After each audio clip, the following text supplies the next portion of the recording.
সৎ লোক। এক দেশে এক ধনবান ব্যক্তি বাস করতেন। তিনি একটি দেব মন্দির প্রতিষ্ঠা করে দেব পূজার জন্য একজন পূজারীকে নিযুক্ত করেছিলেন।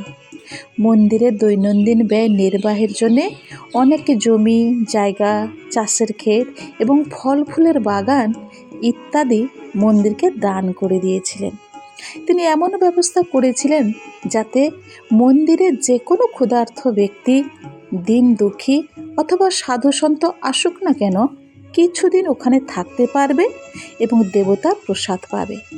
মন্দিরের সম্পত্তি দেখাশোনার জন্যে তিনি একজন সৎ এবং যোগ্য লোকের সন্ধান করছিলেন, যিনি মন্দিরের সমস্ত কর্মপদ্ধতি সঠিকভাবে পরিচালনার দায়িত্বে থাকবেন।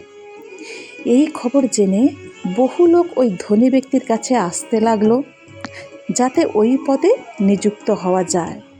কারণ তারা জানতো এই পদে বহাল হলে মোটা টাকা মাইনে পাবে।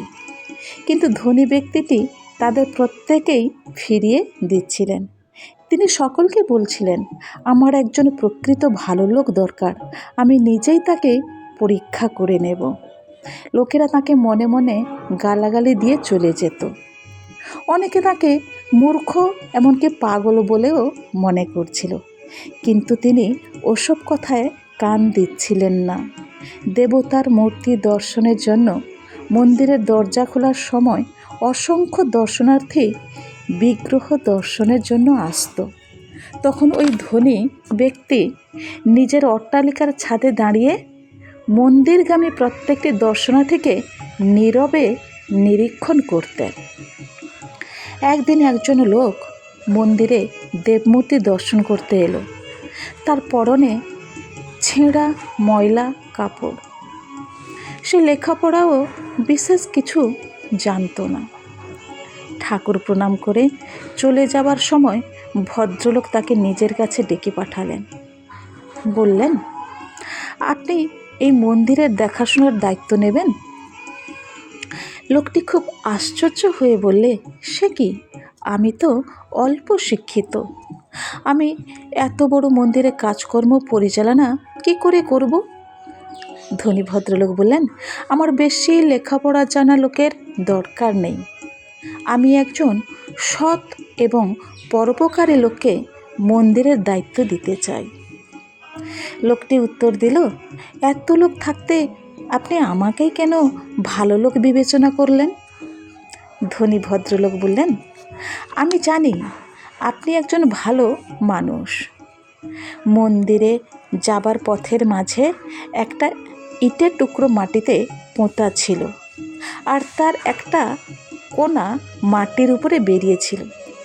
আমি এখানে অনেক দিন থেকে লক্ষ্য করছি, ওই ইটে অনেক লোকের পায়ে চোট লাগে, তারা হোঁচট খেয়ে পড়ে যায়, কিন্তু ইট সরানোর চেষ্টা না করে খোঁড়াতে খোঁড়াতে চলে যায়। আপনার তো ওই ইটে আঘাতও লাগেনি, তবু আপনি সেটা দেখেই তুলে ফেলার ব্যবস্থা করলেন। আমি দেখলাম আপনি আমার লোকজনদের কাছ থেকে একটা শাবল চেয়ে নিয়ে ইটের টুকরোটা তুলে দিলেন, আর সে জায়গাটার মাটিটাও পিটিয়ে সমান করে দিলেন।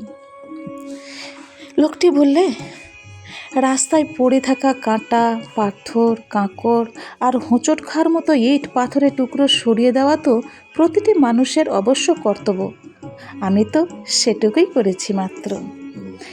এই শুনে তিনি বললেন, নিজের কর্তব্য কী তা জানা এবং পালন করাই তো প্রকৃত ভালো লোকের লক্ষণ। সব কিছু ভেবে চিনতে ধনী ভদ্রলোক ওই সাধারণ অথচ বিবেক বিবেচনা সম্পন্ন ব্যক্তিকেই মন্দিরের কাজে বহাল করলেন।